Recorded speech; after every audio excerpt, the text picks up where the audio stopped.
Yeah, welcome back to SMX Insider. We are the Jasons, Weigandt, and Thomas. The fourth year we have been right here at Angel Stadium for SMX Media Days. JT, even though we've done this 4 times, people are probably still saying, what's the Media Days?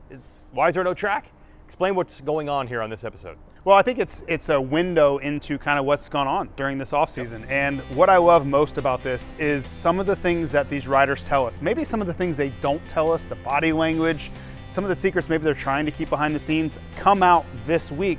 We get to then talk about them during the season. Yeah, so the riders are going to go through a whole battery of photos and press shoots and press conferences, meetings with us, and the like over the next couple of days. They used to do this on the eve of Anaheim 1, the actual race, when the track was built, and you lived those days. Most riders tell me, you're such a ball of nerves a day before the race, they don't really feel like doing it, and we don't get good info. So the month earlier seems to make a difference. It does make a huge difference, and riders are going to come here this week and be relaxed, be themselves without the pressure cooker that is Anaheim 1. And I think when you're looking for insight and you're trying to get real answers to the questions we want to ask them, this is the best setup for it, because myself, I wasn't expected to win A1. I can't even imagine the pressure that those guys are under. The championship contenders, they're not going to want to talk going up to that race. So this is a real opportunity to kind of find out what we should be thinking about when the bikes do hit the track. We will give you a taste of behind the scenes at Media Days throughout the show. Let's start in the photo den with the Dean of SMX Photographers. What's up everyone, Mike Emery from Eli Media here. We're here in the photo studio at the Feld Media Days for 2025, shooting for the 2026 season. Everyone comes through here. We have assorted different poses that we need to hit for different things they need. We have 2 different light looks, so it's kind of fun, 2 different setups, a little bit more moody. Yeah, I think the key is to come up with new concepts, think of how we can spice it up, make it fun, throw a Santa hat on some guys if they want, but we like to have some good vibes around here, and yeah, it's just kind of gives them something exciting to look at, and yeah, it keeps it interesting.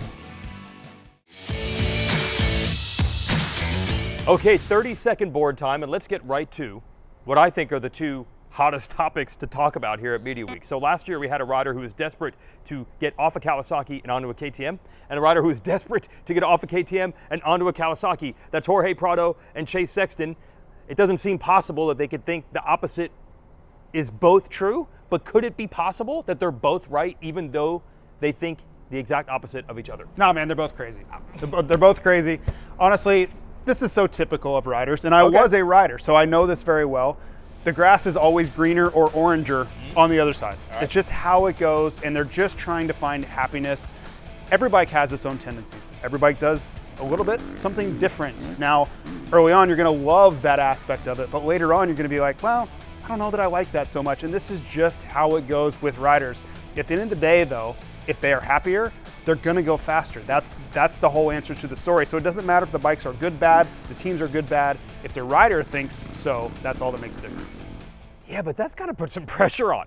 Look, they're basically saying, when I get this, I will be better than I was on that.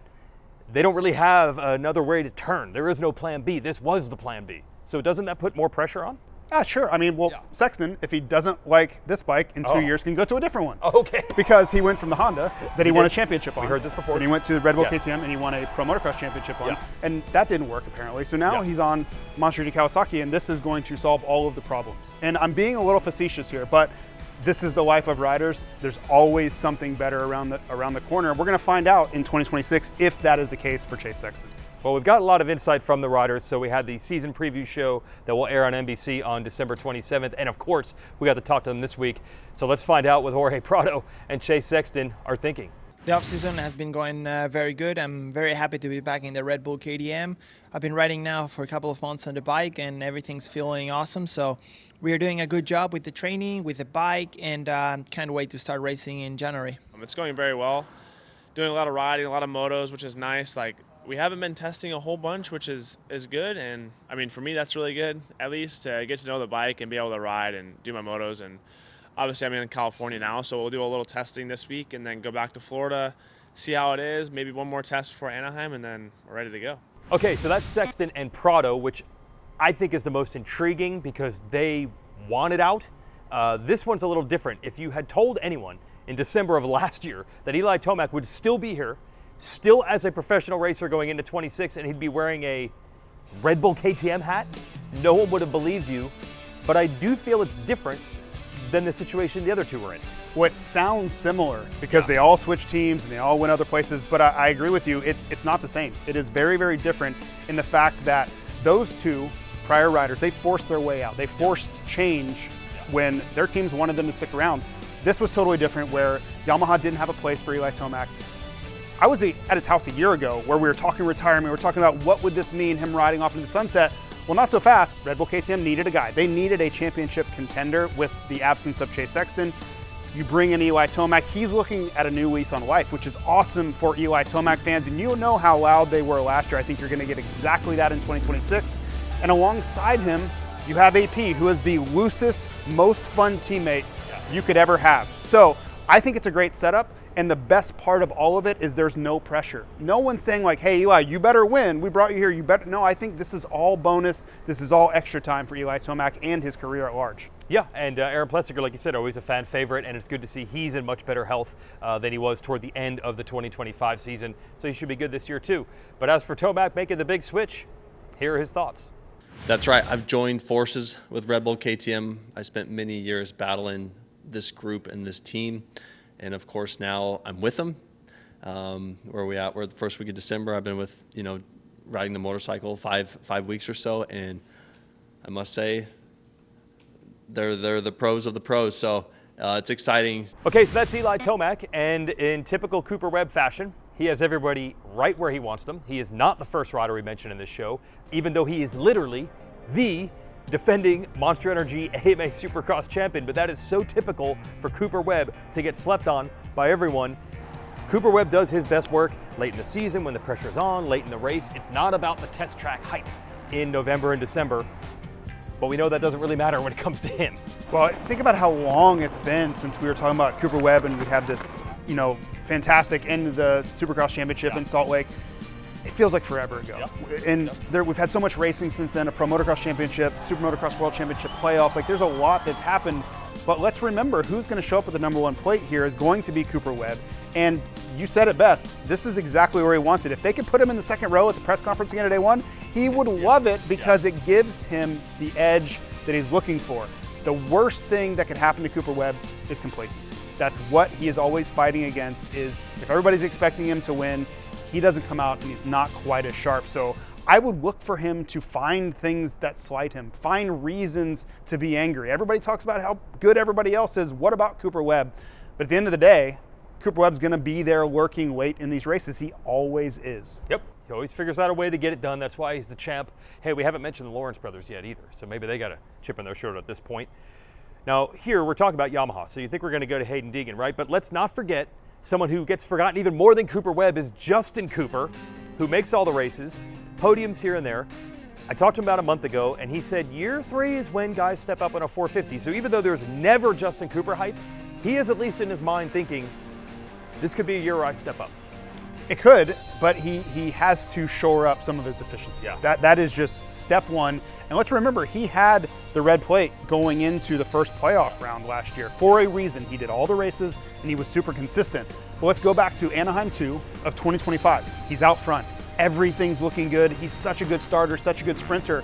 But if he cannot figure out how to get through the whoops with the best in the world, it's not going to come together for him. So he knows this better than we do. Guys like Justin Brayton have actually gone to try to work with him. Asking to be the best whoop rider in the world is probably a bridge too far for Justin Cooper, but if he can mitigate that, if he can close the gap a little bit, there's a chance he wins his first race in 2026. He just needs to get to Cooper Webb level in the whoops. Webb has never been the best, but he's certainly been good enough. Now we finally talk about Haiden Deegan, everybody, and we're going to douse some of the flames here. I do not think you're going to hear him talking about Anaheim 1 450, like I think a lot of fans were hoping.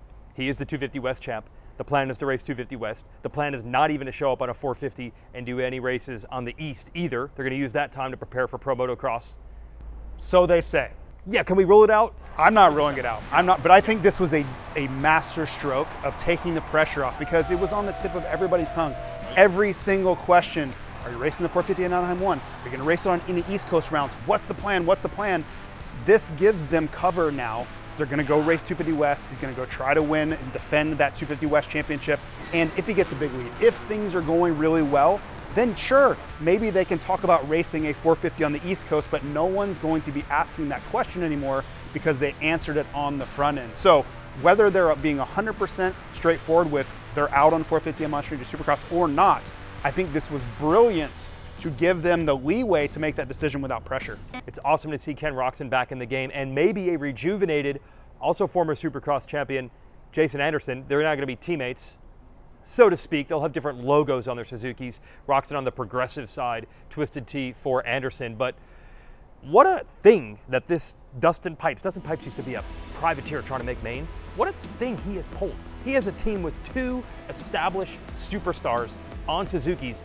I don't think people saw this coming 5 years ago. Now he's got 2. He has 2 guys that can win races. Yeah. Most factory teams can't say that. So that's really impressive. You know, and Kenny, I think, is a threat to win any race at any time. Now, can he sustain that level all the way through a championship? Well, that's been the question since his injuries in 2017. And to this point, he hasn't been able to make good on that. But make no mistake, when the gate drops here at A1 in January, he will be one of the favorites to win the race. He shows up in those moments. He doesn't seem to feel the pressure of an Anaheim 1 like other riders do. So is that same level in May? Probably not. But early on, he's going to be really strong.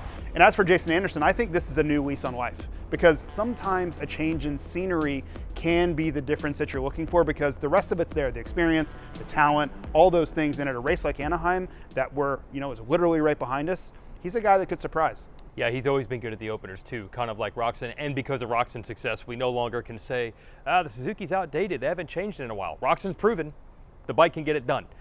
On the opposite end, there is an entirely new motorcycle that's going to make its Supercross debut in January, and that is Ducati with the Troy Lee Designs Red Bull team. And they got 2 30-somethings on the squad too, Justin Barcia and Dylan Ferrandis. I like this move because Ducati, the name is so big and so successful in road racing circles that I feel like the fear was they were going to come in too hot. Barcia and Ferrandis are great riders, but I don't think anyone in the stands is going to say if they don't win right off the bat, that's a disaster. They have riders that can get it done, but I don't think it's a must-win immediately. They can build from there. Well, and this is a very prestigious brand. For them to be making their debut in Monster Energy Supercross, I think is kind of a landmark moment for the sport. You look at the legacy of Ducati globally across motorcycle racing.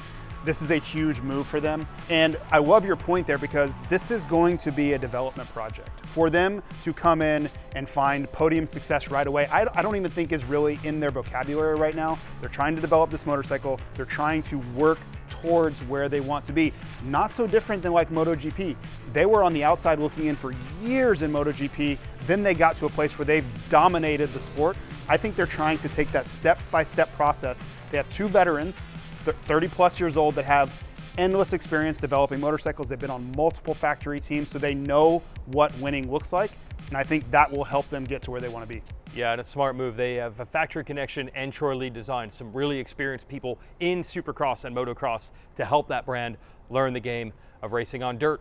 See what the riders think. Honestly, it's been great. I tried the bike, and first ride I was like, yeah, there's really something strong on the bike. I'm really feeling this bike is very competitive, and it's been a super easy process. Beyond exciting to be back with Troy Lee Designs, have Red Bull, Ducati. I mean, Ducati, when you say Ducati, it's like the real deal. So yeah, extremely exciting, ready to go race and have some fun with the crew.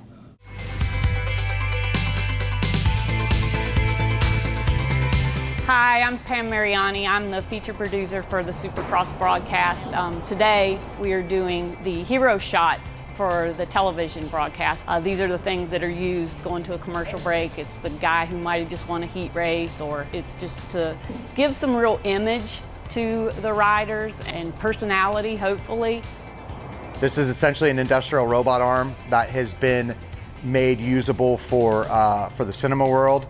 Just have a small, Sony FX3 on it, nothing crazy camera-wise, but the ability to move in 3D space now has really given us an opportunity to do some cool new stuff. Just always trying to push technology, no different than the motorcycle guys are doing with their bikes. We're trying to do that in the cinema world and make the stuff look cool for broadcast. Okay, let's get a little more analysis on Dylan Ferrandis, for example, one of the French riders in the field. We're joined by the host of our French broadcast, my man, Maxime Martin, the play-by-play, and the great Sebastian Tortelli, who won the Supercross opener back in 1998. Not Anaheim, though. No, that was LA, LA Coliseum. So we're going to talk Dylan Ferrandis, because that's in your wheelhouse, and that's big, really not just for him, but obviously for Ducati to come into the sport. You saw a little bit with MXGP last year. Are there expectations yet, or is it too early, you think? I think it's early, but it's going to be the first year for them to race Supercross, you know. Yeah. So they had 1 year doing a MXGP, which was a motocross, and now they want to come to America. They start with Supercross, but it's going to be a learning year, I think. Right. And then where are you with Ferrandis in his position at this point? I mean, it's a big surprise. I think, you know, we don't know what's going to happen. It's like, you know, it can be really good, it can be, you know, not so good. So we are looking at, you know, different options. I mean, it's a new motivation, new team. So that always brings a spark to a rider, you know, when you get into this position. So, I mean, question mark will be, I think they're going to have quite a bit of work to do in Supercross because it's new and they have a good team behind them. You know, Troy Lee has the experience of it. So riders are good, you know, they are guys with a certain age, so they know how to, you know, to get the bike there. So I think we're going to see a good learning curve. Maybe not the first one will be a tough one, and then they're going to get better and better. So thinking about both of those riders, you know, Dylan Ferrandis, 450 Pro Motocross champion, 250 Supercross champion. Justin Barcia has won the opener 4 times. Incredible success for both of them. On a brand new project where it is a development project at this point, how do you manage the expectations for them and not get discouraged if the results aren't coming quickly? I think you're looking at it as, okay, it's our first shot. You know, we're going to be as ready as we are, and then from there you need to build up. You know, I think the idea should be, okay, you know, we give a goal that is, you know, I can do, and then from there I can improve. And next step is, okay, let's get better. You know, we find out that traction needs to be better, or, you know, the whoops, we need to have a little bit stiffer chassis, or things like that. But they only discover this kind of thing when you are racing. You know, you can do all the testing you want. Until you get to racing time, there's no better testing than racing. And that's what they're going to do. Well, I'll tell you what, Weege, if Barcia struggles a little bit and he's moving backwards, they're going to get some durability testing. Yeah. You're going to find out how strong that Ducati is because he's going to make some contact with some people, I think. I just hope it's not with each other, because there are 2 riders who can get aggressive. On the other end, you were in Paris announcing the race there, and that's where Malcolm Stewart put on what we said might have been his second best performance of the year, because Tampa was good also, or maybe this was even better. I mean, look, he was better than Cooper Webb, better than Jet and Hunter Lawrence. Yeah. It was amazing. Yeah, he beat them, you know. Yeah. I was impressed, really. He was impressive, you know, because he was not only like winning Paris, like he beat them, really. He came from 8th to 1st, and he was the best this weekend, really. So Malcolm, Malcolm, like, he's ready, I think. You know, for him, he's gonna continue with the same team, the same bike, so it's important also, because we are gonna see a lot of riders changing team and bike, so they are gonna have to be ready with a new team, with a new bike. And for him, it's a continuity, you know. It's the same thing for him, and I think he's good with this team. He found the good settings, and he showed in Paris that he was ready. And I think he surprised a lot of people, really. Well, we'll have Seb and Maxime. Also, Marvin Bousquet will jump in at times on the French broadcast. You can get all that on the SuperMotocross video pass. There's also Spanish and English broadcast available there too. So if you're outside the United States, definitely log into that to watch the races all year. Thanks, boys. Okay, let's talk about the Paris Supercross winner, which is Malcolm Stewart. Had the feel-good win of the year in Supercross in Tampa. Jeremy Martin's moto win in Pro Motocross could probably rival that for feel-good win of the year. Anyway, people probably thought that Malcolm was going to take this jump, finally got that confidence. You're going to see more of that. In Paris, he looked like that. Will we finally see more of that? Because he didn't really follow it up and went right back where he was. Well, I think consistency is what you're getting towards, and it's not just consistency running in the top 5, it's being the best rider on the racetrack consistently, and that's still something I think he's working at. Being able to harness that magic of being able to beat guys like Jet and Sexton on a week-to-week basis, I don't think there's a magical equation to get there, because I think if you asked Malcolm, he'd be like, I don't know, things just kind of clicked. Right? That's how it typically happens for riders. You put in all this work and things just come together on their own time frame. So I think that at this point in his career, do I think that Malcolm Stewart's just going to make some jump where every single week he's the best guy? I don't think that's necessarily very logical. So We're going to get flashes of it, and I think it's going to be very racetrack dependent. If the whoops are really difficult, if it's kind of a low traction environment where he really finds the traction everybody's searching for, yeah, you can see him up there, but it's going to be the other weekends where he's in 6th, 7th, and 8th that kind of derail any kind of championship aspirations. And when we start talking about riders of that level, it's what really reminds you of the hashtag deep field, because you think of the riders we've already discussed, and then, oh yeah, there's still Malcolm, and now there's a new 450 Supercross rider as his Rockstar Husky teammate. That's RJ Hampshire, who really looked good on it in Pro Motocross and in the playoffs last year. So I think the expectations have elevated a bit. I think when people thought RJ on a 450, it was, oh, hold on. But I think we now have enough data to say there's a really good chance he's going to be really good. Well, I think everybody should be raising their expectation a little bit. Now, whether that adds pressure or if he's underperforming and running around 8th and 9th, are we kind of like, that's not very good? I don't know. Time will tell. The field is going to be incredibly deep early on. So I think staying the course, understanding the situation, and progressively moving forward just like he did in Pro Motocross in 2025, I think that's the ticket. But the most important thing is you have to be behind the gate every single time it drops. You have to be there, and you can't be one of the guys that falls by the wayside due to injury. So we know with RJ, he can be his own worst enemy. He's got to stay calm and ride within himself. If he does that, I think he'll progress throughout the whole season.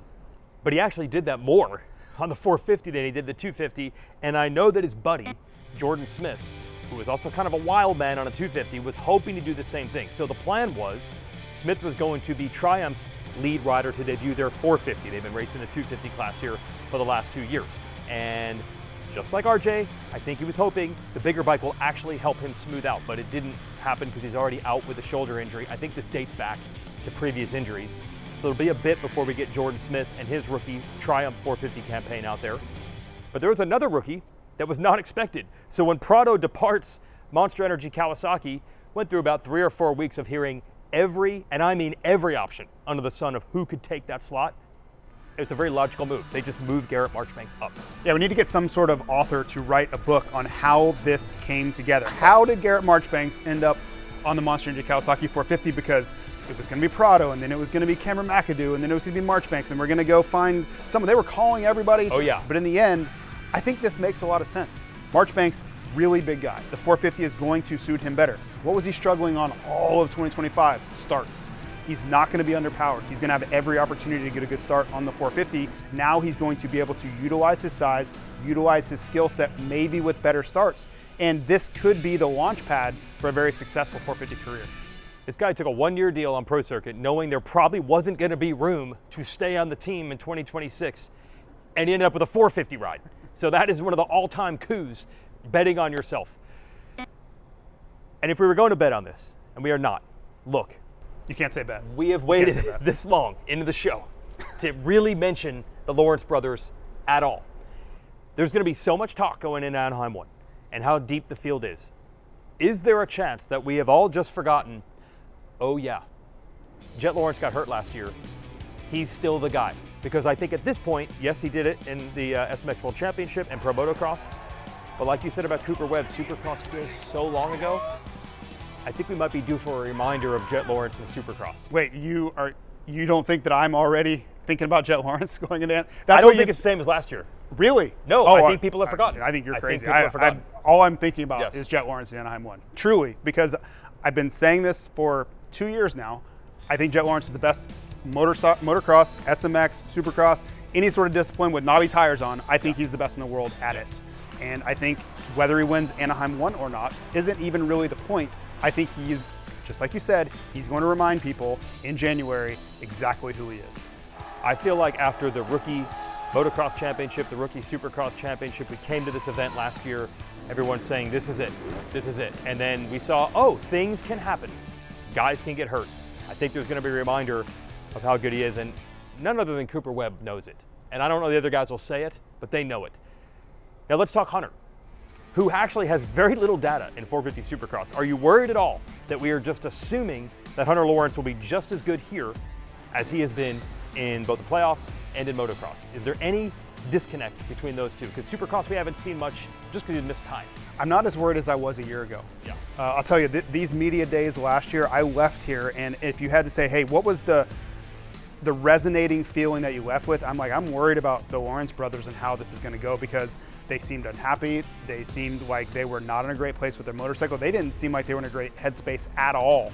So if you're asking me if I'm worried, maybe. We'll see. Worry's probably not the right word, but anything is better than where they were a year ago this week, because that was, I truly think, set up for a struggle a month out, and we saw it. They won. For both of them to be outside the top 10, nobody could have predicted that. Check the mood here going into 2026. 2025 got cut short with an injury, sadly, but this year we're looking to have some good redemption and hopefully make it through a full season of Supercross. So that's the goal.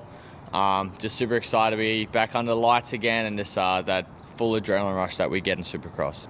The 2026 Supercross season, I've had circled on my calendar since 2025 when I was taken out by an injury on my shoulder. So obviously getting healthy to every round is a huge box you have to tick, but yeah, I've got that one circled. I'm really looking to improve my results there. Motocross, SMX playoffs have been really good to me the past 2 seasons, so that's the one. The main big one I'm looking to improve this year.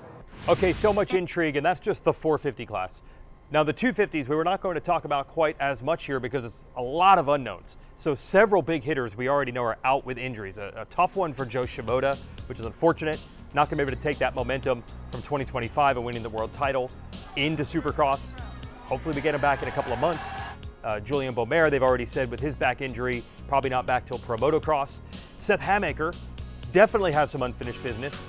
I don't think he's riding yet, coming off shoulder surgery, but he should be racing Supercross. Same thing, you got Chance Hymas coming off an ACL. We mentioned Deegan's situation already.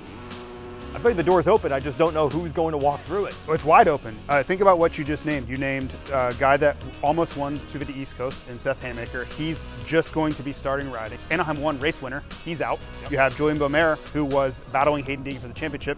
He's out. Yeah. So who is going to take advantage of this? You got to think Cole Davies is going to bring it. The promise that kid showed a year ago is not going away. So he's going to be in the thick of this thing. And then Haiden Deegan is the elephant in the room. He's going to come in with the #1 plate. He probably has the most confidence of any 250 racer ever coming in. But I do think he has some steps to take. This was not domination last year in 250 West. I know he won the series with a race to go. I get it, and the stats don't lie. But if you look at individual races, this wasn't utter domination. So I think for Haiden, he really needs to take a step in that and be the guy every single weekend that, like, yeah, Hayden's going to win. Who's going to get second? That's what I'll be looking for from him. Now here's a rider who could maybe take advantage of this door being open, and that's Levi Kitchen, who coming into last year was about as hyped, probably equal as Deegan. They were jawing on social media, and that was legit. It wasn't like Deegan was up here and Kitchen was here at this point, but then a bad year for Kitchen. Probably gotten forgot about a little bit. This could be his chance. It absolutely could, and I'm going to one-up you. I'm going to throw Max Anstey in there, and thankfully he's not on set because this would be a 2-hour show. But Max Anstey was on his way to winning this championship at one point last year. So when we talk about the door being open, there are a lot of guys that we haven't talked about in a very, very long time that are going to come in thinking this is their year. Okay, that's 250 class, and the teams will announce which divisions the riders will race a little later as they're chasing the health, for example, of some of the riders. We'll mention that tickets are available for all 28 regular season rounds. The 3 playoff rounds, tickets will go on sale later when the venues are announced, but you can get your tickets to Anaheim, through the Southern California swing, through Houston, everything in the East, and Pro Motocross. Tickets are available now. Just go to SuperMotocross.com. Let's take you behind the scenes one more time, this time in the broadcast room. Here's Race Day Live reporter Haley Shanley. Hello, hello. I'm Haley Shanley from the SuperMotocross broadcast team, and we're here at the Media Days, and this is where all of us broadcast talent, all of your play-by-play, your hosts, your analysts, and us reporters, we get to go meet one-on-one with the athletes, and we're meeting with some of the legends of the sport. And speaking of legends of the sport, joining us here in the room, it just got really quiet in here all of a sudden. James, you are a subject matter expert of the sport. That goes without saying. So what is it that you hope to learn here at these Media Day sessions? You know, I think it gives us an opportunity to talk to the riders without the racing. So coming here, you get a little bit more about them. They're still relaxed. It's not Christmas yet. They know that they still have a few more weeks to work on things. So it's been good. James, I don't know how much you want to spill and how much you want to save for Anaheim 1, but have you encountered any big surprises so far? Or maybe we just need to tease the fans and tell them why they need to be tuning in for the season preview show. I mean, if you watch SMX, like, you know why you should be for Anaheim 1. You don't have to say anything to hype that up. But honestly, talking to these guys, There's a lot of confidence that's coming from, some guys that was injured, particular guys like Austin Forkner, Chance Hymas, just talking to them, coming off these injuries and then getting back, and maybe the results wasn't what we all expected, or they expected last year, but being able to fight through all that, you see the confidence of being knocked down and be able to get back up, and I think these guys are going to really show up. And again, a lot of these privateers, having a chance to talk to them, getting to know the stories. I don't know if it's a hype for Anaheim, but really just an opportunity to meet, them as a person, and it's been pretty special, even for me, outside of racing. It's been cool. This is really special because our time with the athletes, it's actually more limited than the fans might think on the busyness of race weekends and everything in between. So, James, it's great to be here with you, and I think we have another athlete coming up in just a few minutes. Yeah, we got them all. We've been here since, 7 o'clock this morning. It's almost 5, and we got another day out of tomorrow. So, just thanks for all the riders and, Feld, everybody to have this event, because, it might be a pain. I remember being a rider and like, oh, man, I don't want to do this, but it helps us so much, and just really to get to know them as people. So it's been nice. Yeah, we're getting to learn lots and getting ready for this season. Well, we have a rider coming in just a minute, so we're going to get back to work. And this is not the last word when we come to preview 2026, because on December 27th, the NBC preview show will air. So watch that on television. And JT, you got to participate in some of the interviews where we get the riders at their homes and we really get to know what they're all about. It's awesome. It's such a behind-the-scenes look at their life off the racetrack, because when they get here and they put their hat on, sometimes they put their hat on backwards, right? You get one thing at the races and you get something completely different when you're in their home. And I think this is a window into their personal lives that you just don't get anywhere else. So it's a really cool show. I'm excited to be a part of it again for this season. Yep. That's December 27th, and the hype will ramp up toward the beginning of the 2026 season. Thanks for the special episode of SMX Insider. It's how we kind of mark our New Year's, which is in December instead of January, when SMX Insider covers Media Weeks. Thanks for watching. Check out that show December 27th, and we'll see you right back here at Anaheim.